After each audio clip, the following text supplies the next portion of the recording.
Hey, you guys, welcome, welcome, welcome. Thank you so much for being on tonight with us. Let's be clear. We are here with my sis, Miss Brie Anna. But before we go there, I want to welcome you all, everyone that has come on already. Thank you so much for being a part of tonight's show. We are super excited. One of the things that I have been saying that 2023 is and will be is the year of healing. And we have started out by writing this journal called Seasons of Divorce. And that journal includes 12 women who represent 1 month of the year, right? Not just 2023. So we didn't put Seasons of Divorce 2023. We just put Seasons of Divorce because you may pick this book up in June of this year and you'll be able to grab it and go from there. Start from that month and move forward. If it's 2027, 2029, it'll still be a good tool for you to use. So we are super excited. Thank you all for joining. Lacina says, hey, Brie. Hi, Dr. Jones. Hi, Dr. Jones. So again, as I said, for those of you who do not know me, my name is Tamara Johnson. I am the owner and creator and founder of Make It Rise. RISE is an acronym, rebuild intentionally and strategically for effectiveness. And we originally started this business as a ministry, and it was all about healthy marriages, healthy relationships, right? And let's be clear, that is still the foundation of who Make It Rise is. However, there's been some other tools and vehicles that God has given me to drive, and it's related to divorce. And so while I am an healthy marriage and relationship advocate, I want you all to know that I am not advocating for divorce. I am an advocate for the woman or the man who has experienced divorce. I am an advocate for pushing and encouraging, connecting, locking arms with that individual who has experienced that trauma and saying, come on, there is life after divorce. Yes, there's a lot of work to getting to that, but I want to be your advocate in helping you do that. So I'm here to lock arms with you, provide tools, workshops, speaking, all of those things, whatever it may take, prayer, whatever it is that you may need to get you to the other side of the door of divorce. That is who Make It Rise is all about. So without further ado, we are going to talk about why we're here today, you guys. So we're here with Ms. Brie. Again, as I said, she is one of the co-authors of Seasons of Divorce, this book, Seasons of Divorce. She is one of the co-authors, and she is representing the season of the winter season and also the month of February. So I'm going to allow her to introduce herself the way she would like, and then we'll get started. Hi, everyone. I'm Brie Anna Reed. I'm an associate marriage and family therapist and also the co-author of Season of Divorce. I'm excited to be here with you tonight and Tam and talk about my season of divorce. Awesome. So I guess we'll just jump right on in here. And I'm going to start by first and foremost saying to Brie, thank you so much for stepping outside of your comfort zone and making yourself available, not only for tonight, but just for the project, the movement in general. Mm-hmm. I say that life after divorce is not a moment, but it's a movement. And I say that because too often we aren't given the approval or okay to talk about the challenges that come with that, right? And so because I was married for 14 years and in that relationship for 20 and then had to go through a divorce, I know exactly what it feels like to be in a position or place where you're trying to save face, where you're trying to cope in an unhealthy way. You want people to think that you're okay, but you're not. And so not knowing who you can trust and feeling all of these different emotions that, doesn't build you up, but actually pull you down, right?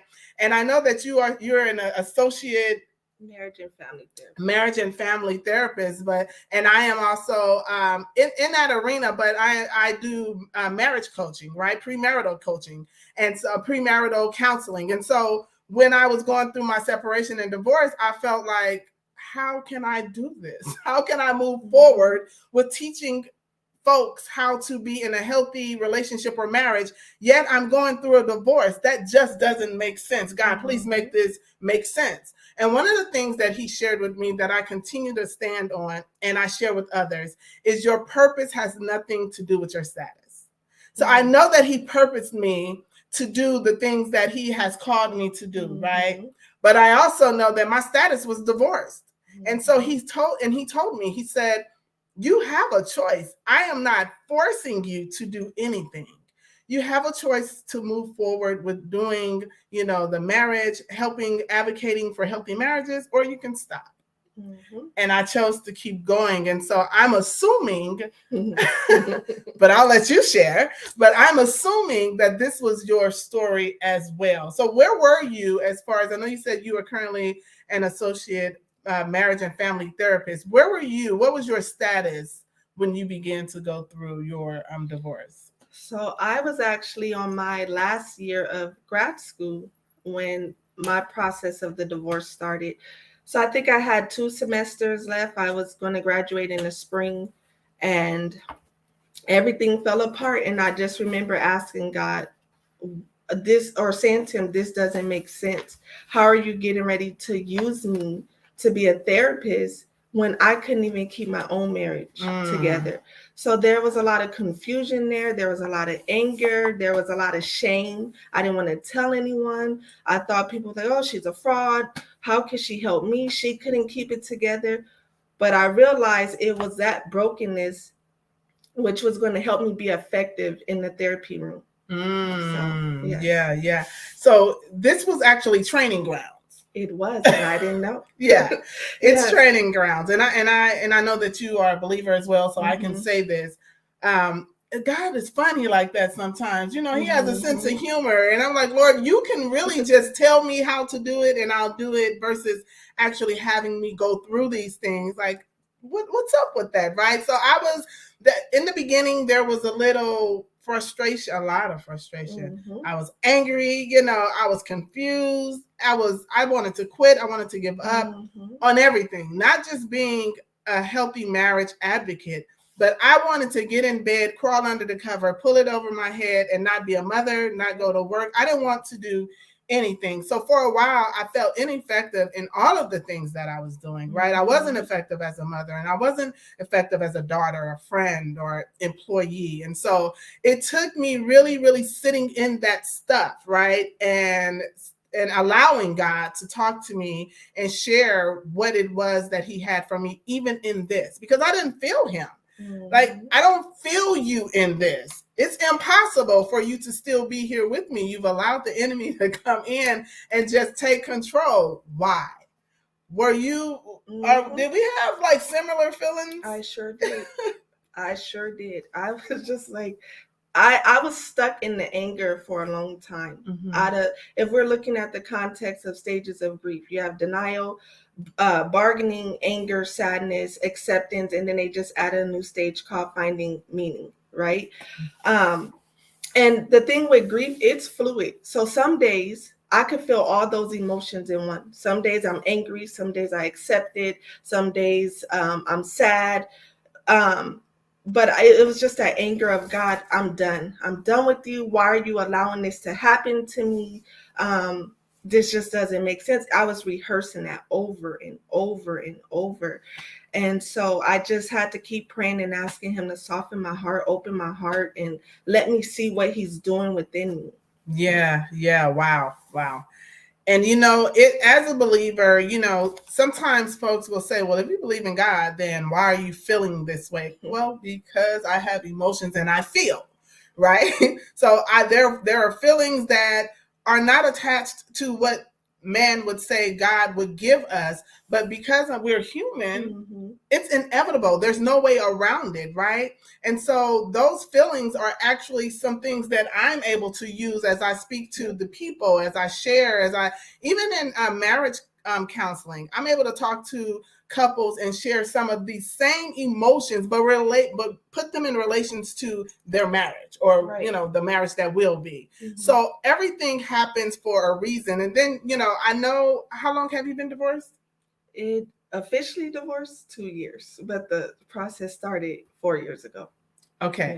Okay, and so process, and that's one of the words that I use often. You said that word. You don't like the word? No. Okay, let's talk about it. Why don't you like the word process? Because the process, you don't know how long it's going to take. It's excruciating. You just have to go through you just have to go through it to get through it. Yeah. And I just remember like just wanting to escape, because I don't even think I still have the words to describe the level of pain I felt in my grieving process. But I just remember saying, I want to get out of this. I don't want to feel this way. I don't want it to have power over me. I don't want to love this person anymore. Right. And so I just kept going, keep putting one foot before the other, just getting up every day saying, Brianna, you have to fight for your healing. Brianna, you have to fight. I know this process doesn't feel good, but you can't skip any steps. You have to sit in your feelings. And then sitting in your feelings, God revealed, or sitting in my feelings, God revealed a lot about myself.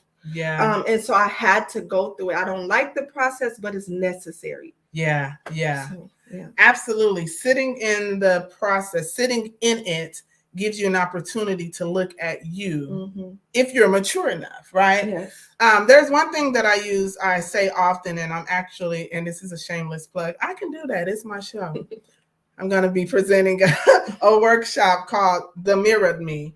And so what I talk about a lot is looking in the mirror and not out the window, right? And when we look in the mirror, we give ourselves permission to look within ourselves, good, better, and different, right? What is it about me, in me, and not looking at yourself to blame you, but just looking at yourself to be a better you, right? The goal is to be the best versions of ourselves, regardless to what our situations, our circumstances were or are. So looking in the mirror gives us an opportunity to say to self, we are going to do or we're not going to do, versus looking out the window, pointing the finger and saying that he did this or she did that, and this is why I did this. It's not about that, right? It's all about you. It's kind of like forgiveness.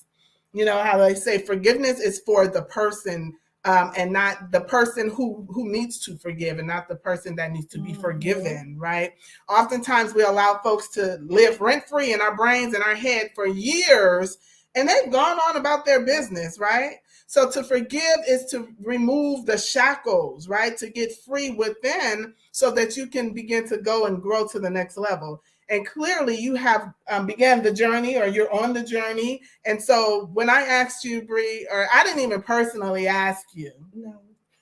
No. When I put the call of action out on Facebook, I believe in Instagram, and I said, hey, I'm looking for some women that are willing to come in with me, lock arms with me, become a part of this movement, Life After Divorce, be a part of this movement and share in a good way, right? Because let's be clear, we're not about bashing. I don't male bash. We don't male bash. We don't talk about the spouse, whether it's the wife or the husband. We don't do that. It's all about the mirror ministry. It's all about looking at ourselves, how we can be a better, how we can heal, how we can grow, how we can go. That's what this is about. So when I put the call of action out and I said, hey, I just want some women that are willing to share a few words to help someone that'll read this journal, right? Show up for a photo shoot, and that's it. You don't have to speak. You don't have to say anything. I just need you to be someone who's willing to encourage someone else that may have or may be experiencing something that you have, right? And Brie, your response to yourself first and then to me second was what? So when I saw the post, I remember saying I'm looking for women who have gone through a divorce to do a photo shoot, so I think it said something like, so to show that you don't look like what you've been through. Right. I was like, okay, I could do that. That's not much of a stretch. And so I signed up for it. I think I talked to a few friends and I was like, go for it. And so then we had the photo shoot, and then Tan says at the photo shoot, God just downloaded something in me. And I'm just like, oh, here we go. I only signed up because you said photo shoot and to do a journal. I do not like public speaking. So I was fine with doing it as long as it's a photo shoot, a journal, prompt, and scripture and question or quote. And so we get to the photo shoot and she says, God downloaded something in me. And what do you guys think of gems and journal? And I'm like, really, God? So now I'm getting ready to get in front of people and have to talk. Even though I didn't have to speak at the book signing, it was like, okay, he's getting ready to start stretching me. He knew if he asked, if you put on there to speak, I would have not put myself out there. Okay. So then we do the photo shoot. I'm like open to the book signing. And then one of the other ladies, after the first live we did, one of the ladies made the suggestion to do one-on-one lives with Tamara. And I'm like, God, come on, sir. Like this is you're doing too much now. But to make a long story short, I chose to be courageous enough to still go through with the process because I don't know who I'm going to help in this process. Yeah. And I choose to be obedient because I don't know whose life is connected to my obedience. So here I am. I love it. I love it. And so I want to say thank you for your obedience. And oftentimes we don't really click in to what obedience really does. So obedience is actually a door, right? Sometimes, and the way I like to explain it or describe it is sometimes that wall that we once saw begins to appear as a door with a doorknob because of our obedience. Meaning God is now making way for us to go to another level, to go into different rooms as a result of our obedience, as a result of our yes. So your yes gave you an opportunity to step into a room that you probably never would have stepped into because you knew you were not going to speak. So yeah, God did not download what he downloaded in me prior because maybe this part was all for Brie. Maybe, right? Maybe he knew, not maybe he knew, I know that he knew, but he knew that Brianna would not have signed up. And as you said, your story, your being available is somebody's road to recovery. And I usually say it this way: our transparency is someone's road to recovery. Mm-hmm. So you being transparent, and even in this journal, it's not like you said a lot about what you went through, right? Mm-hmm. It's only a quote, mm-hmm. your scripture, your favorite scripture, and then something for the woman to read that gets her to open up and begin to write, mm-hmm. right? But see, we didn't know that God was going to take it here and have you sitting one-on-one with me, or, having us do our book signing that, for the winter season that I told you that we're going to do soon. And so God is, yes, he is stretching you. And that's what he does. He stretches us because sometimes what we see in the mirror is not all of who God created. And he wants us to begin to speak to and speak as the person that he created.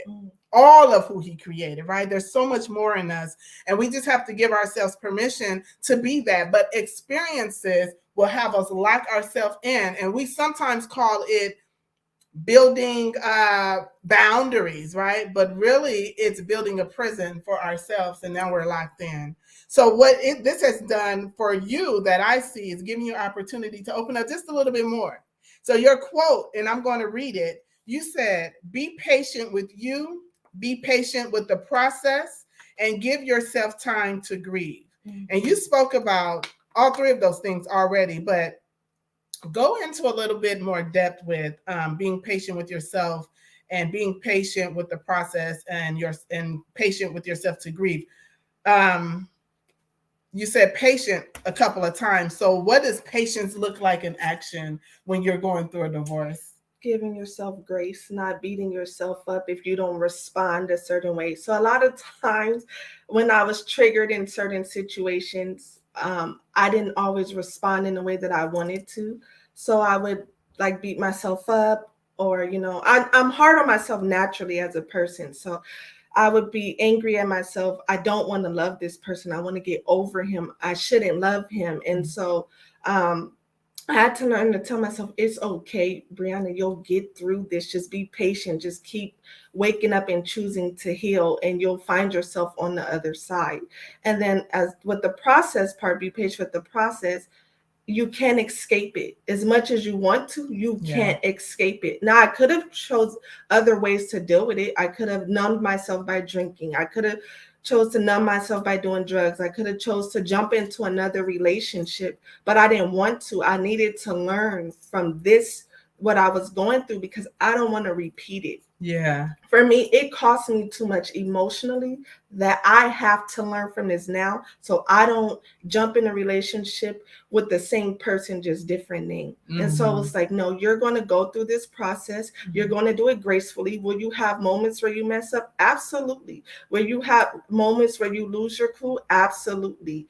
And so God was shedding me of all of that. And it was difficult, very difficult. And then with the grieving, just again, sitting in my feelings, learning about myself.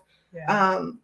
That's where the wisdom and the growth comes from, sitting in your feelings and dealing with you. I had to learn to deal with myself, face myself in the mirror, good, bad, ugly, and different. Yeah. And so that's where that quote came from.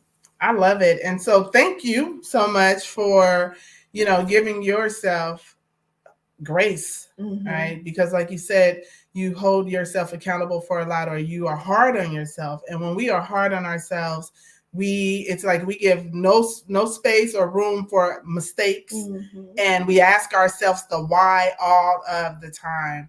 Lucina says, praise God for her courage and her transparency. That is one of our sisters, one of the co-authors, Shanta.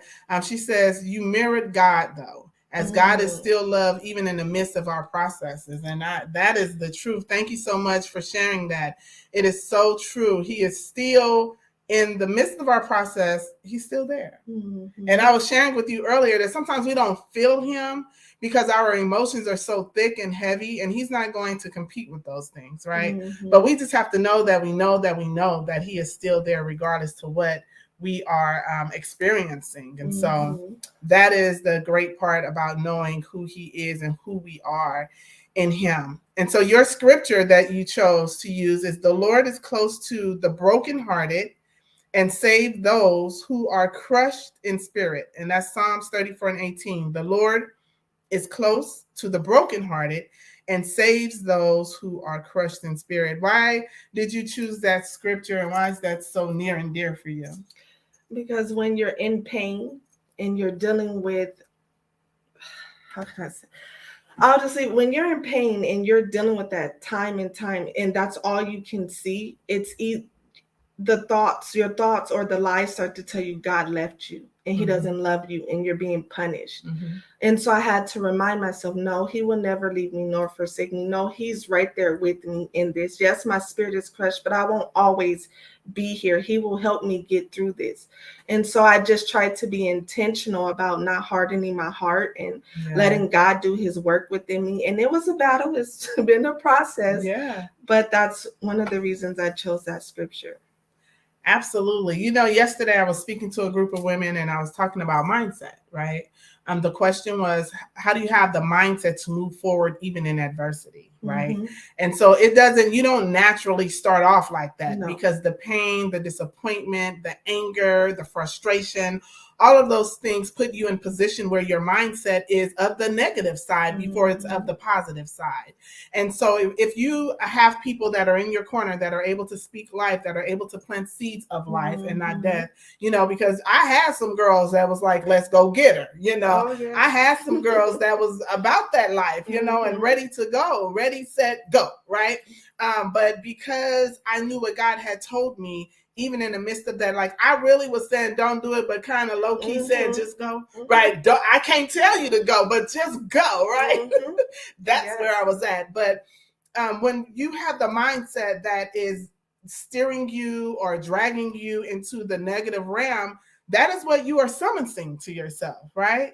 If your mindset is, oh my God, I am a failure, guess what?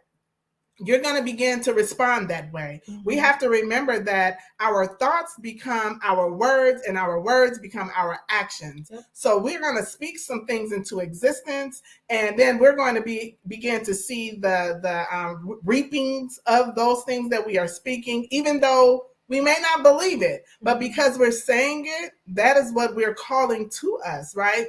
And when we begin to call it to us, then we begin to act as though it is really the truth. And that's why I always say to people, you know what?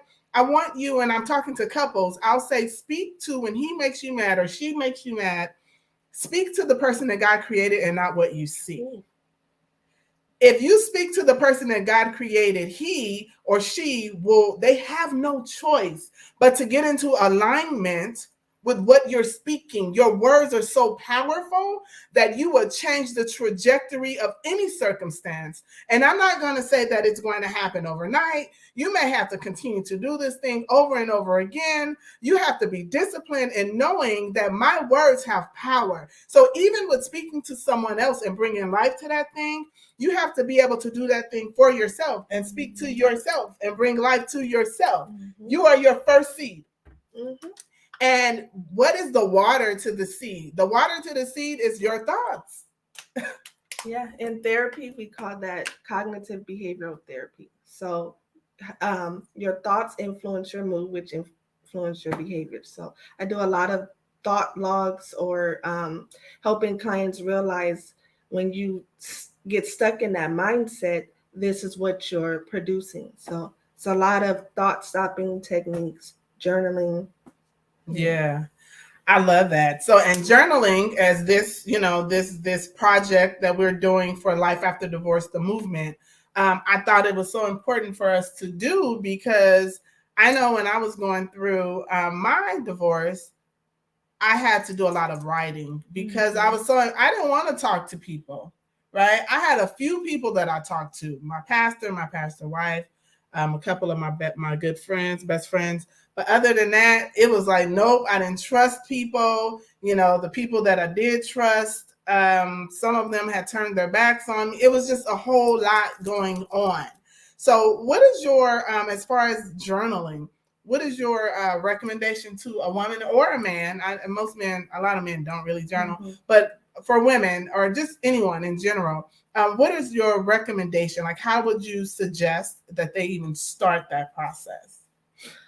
Well, now just say, just do it. Whatever you're feeling, there's no strategic way. So I know, and even working with clients, and even when I was doing the journaling, I would tell people to bullet journal, because sometimes it's like we don't know what to say, or we're judging ourselves when we're writing. Just write whatever's on your heart, just let it out. And so in the context of grieving, I usually tell people, notify or recognize what stage you're in. If today you're in the anger stage, write about it. That's okay. And that's what I used to do. I'm feeling angry, God. Nope, God, I'm still angry today. Yeah. Nope, I'm pissed off today. Yeah. I'm hurting. I'm defeated. I don't know how I'm going to get through this. Just put your true feelings into it. That's what I would say. Because the journal not going to run and tell your business. Right. It's going to hold the space for you. It's free of judgment.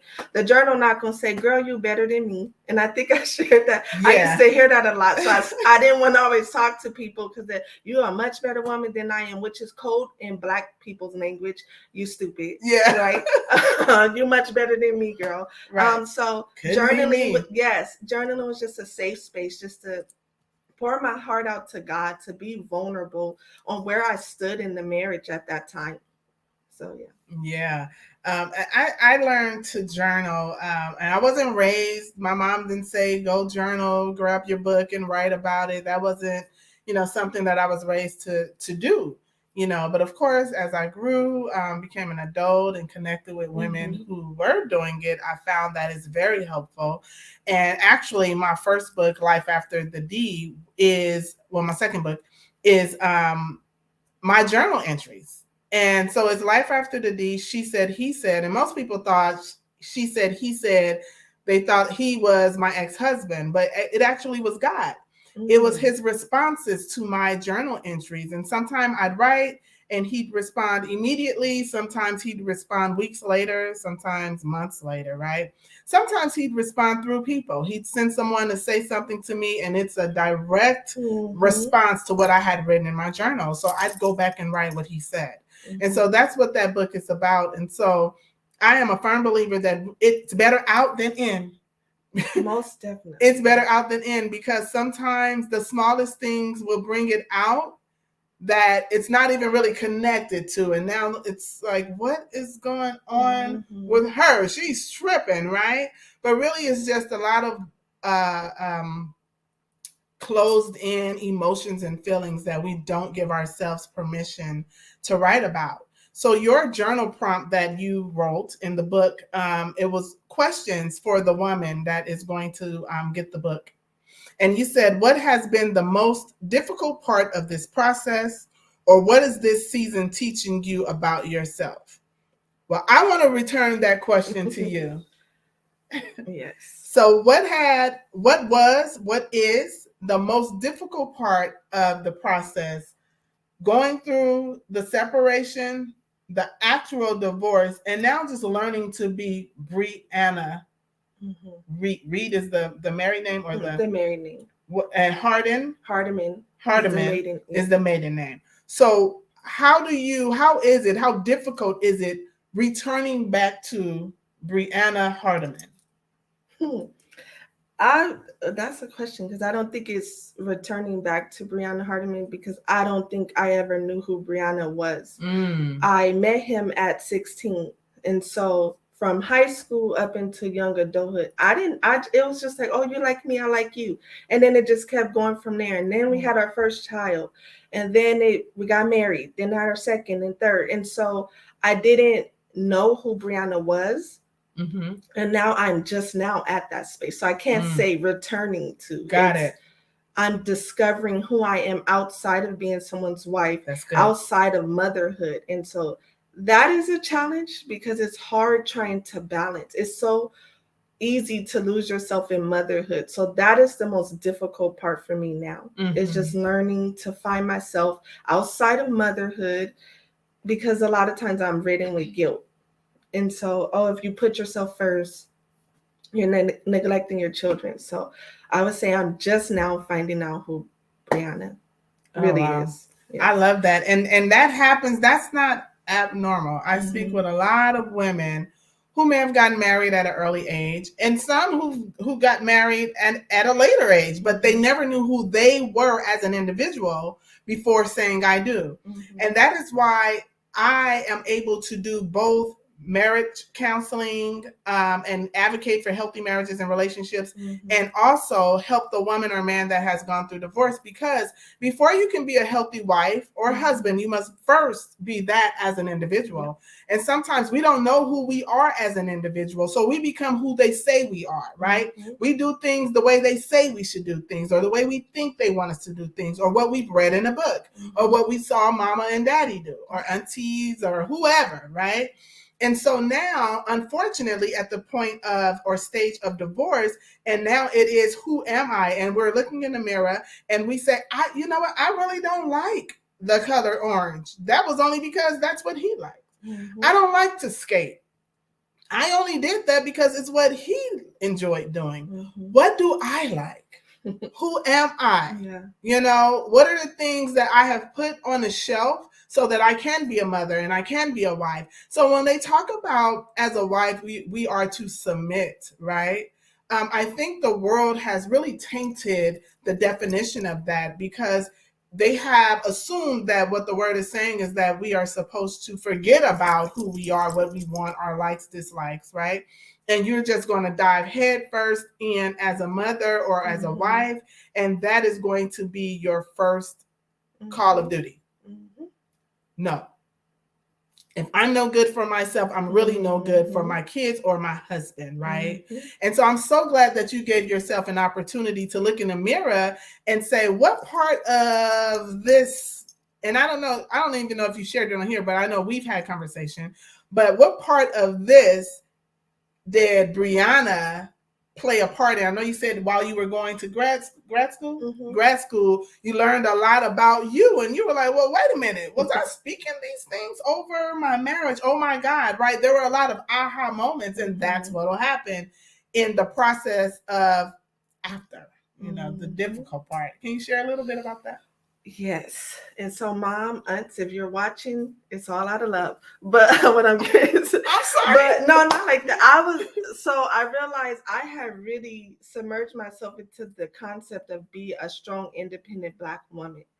And so with that came me emasculating, sometimes having a nasty mouth. Oh, I don't need you in my career. I have this, I have that. And so I really embodied being this strong Black woman. And I'm probably going to make some people mad. That is not a compliment. And I understand that my mom and my aunts taught me certain things as a way to protect myself. And that was based off of things that they had gone through. And so it became a part of my story. So that's how generational stuff is passed down. The intent was good. Yeah.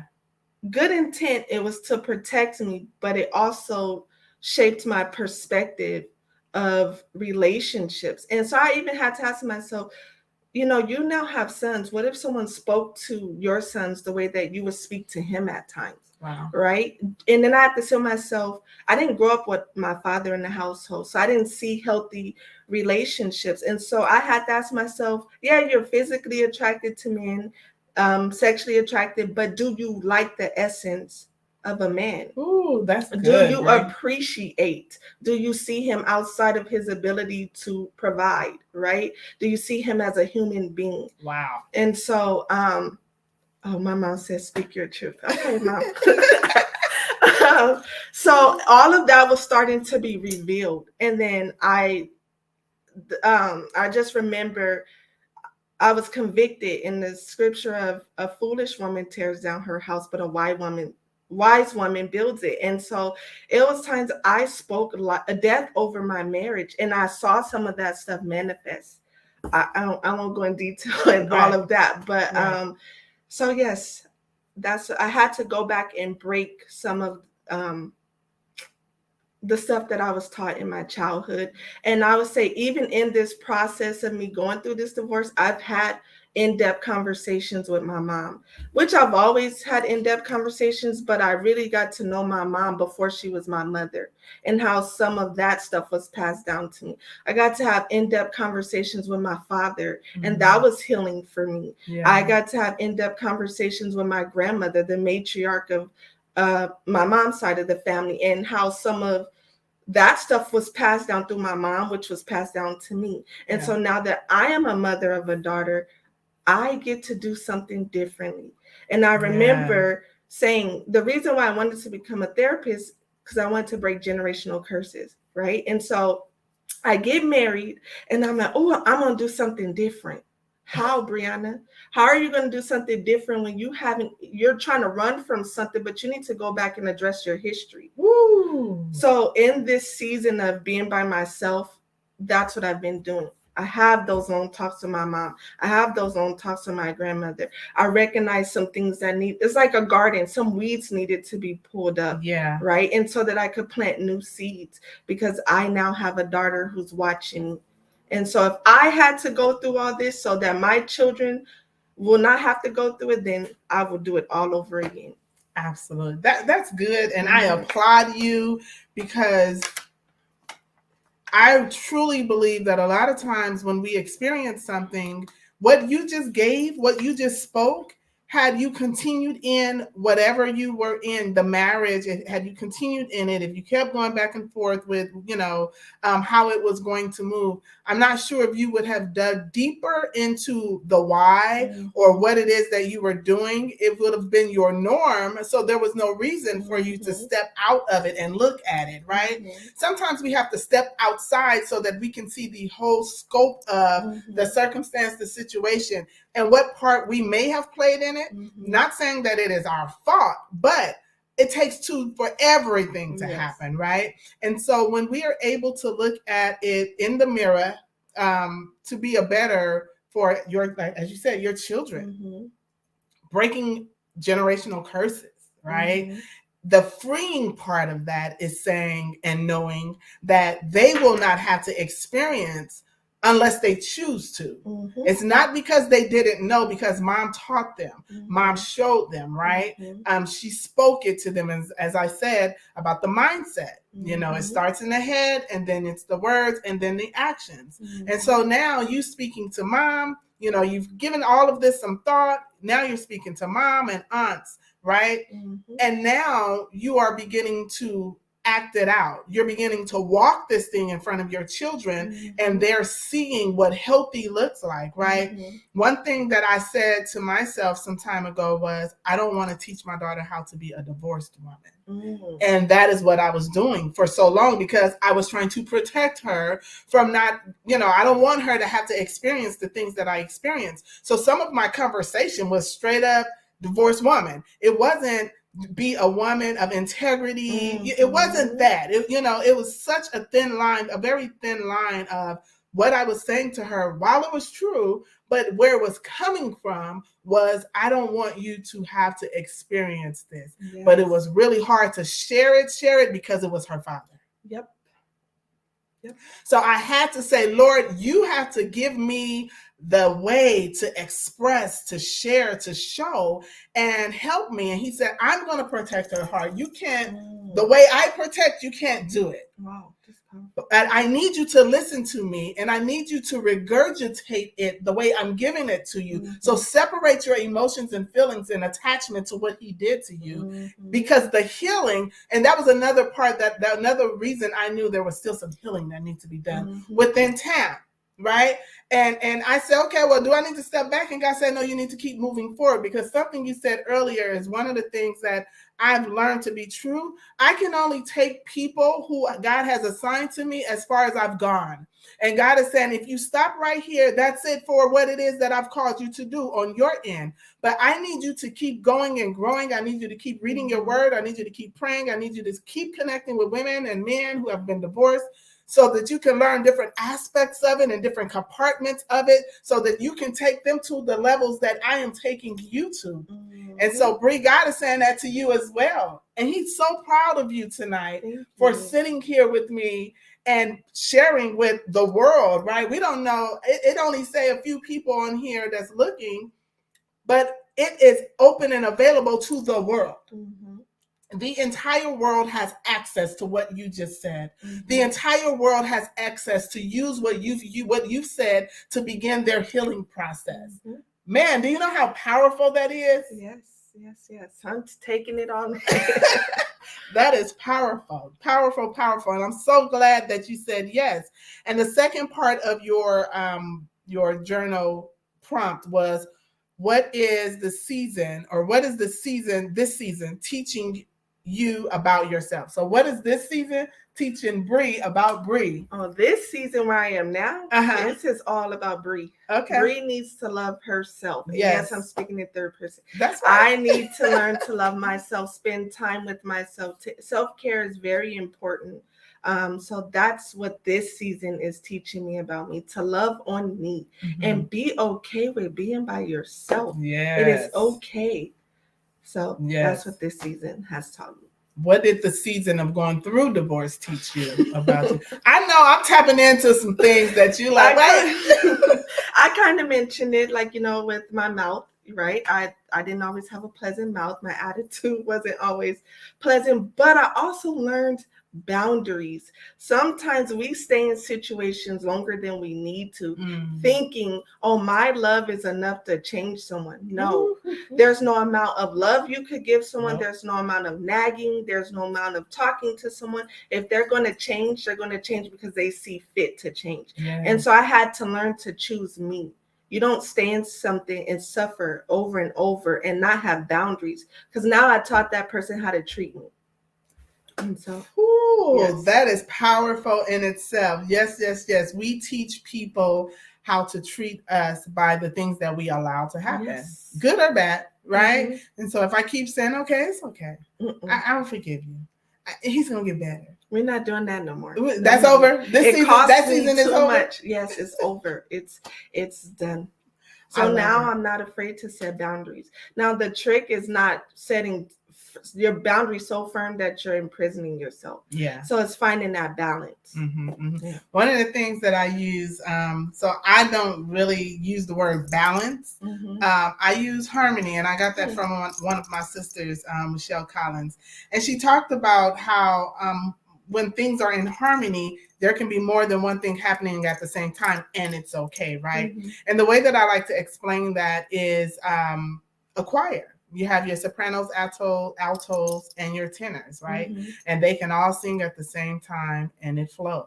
Mm-hmm. And so sometimes we're going to have to be able to love ourselves the way we love ourselves and be a mother. Mm-hmm. Love ourselves the way, do self-care over here and still go to work. Mm-hmm. You know, it can't just be one dimensional. It can't be one compartment. I can only focus on this.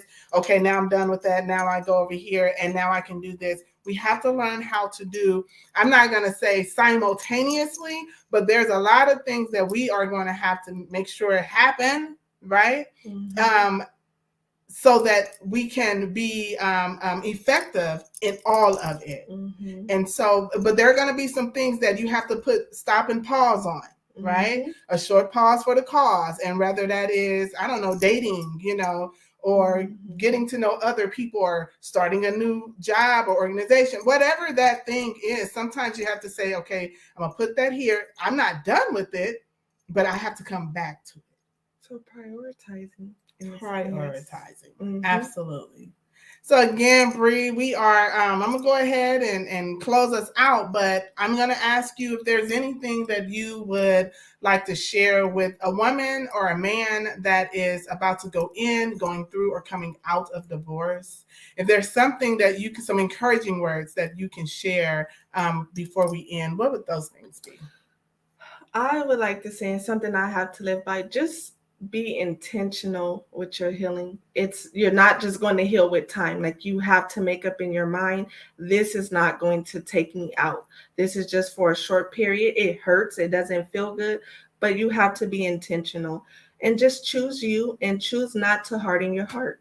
And yeah. Yeah, that's good. Thank you. Those are good, encouraging words. I hope you guys are listening and that you use them moving forward, whether it's about divorce or whatever your it is, right? So the name of my business is Make It Rise. And yes, it is about relationship and marriage, but also whatever your it is, make it personal. Make it rise. Be that person that is intentional about whatever it is that you may be going through and you need to shift or change. So I thank you all for coming on and being a part of this discussion. Brie, thank you so much for coming in and sitting with me. I appreciate it. Ladies and gentlemen, listen, we have some amazing things that's coming down the line. Moving all the way further out into November, we have a gala where Brie is going to be recognized once again.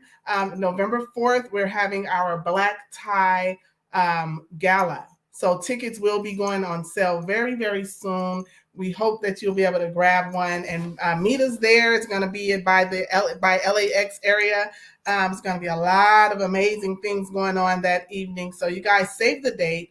November 4th, 2023. We will be sharing more information as time go on. For those of you that were at the book signing, you will be receiving more information via your email. If you were not at the book signing and you would like to have one of the journals, Brie does have her own personal cover now.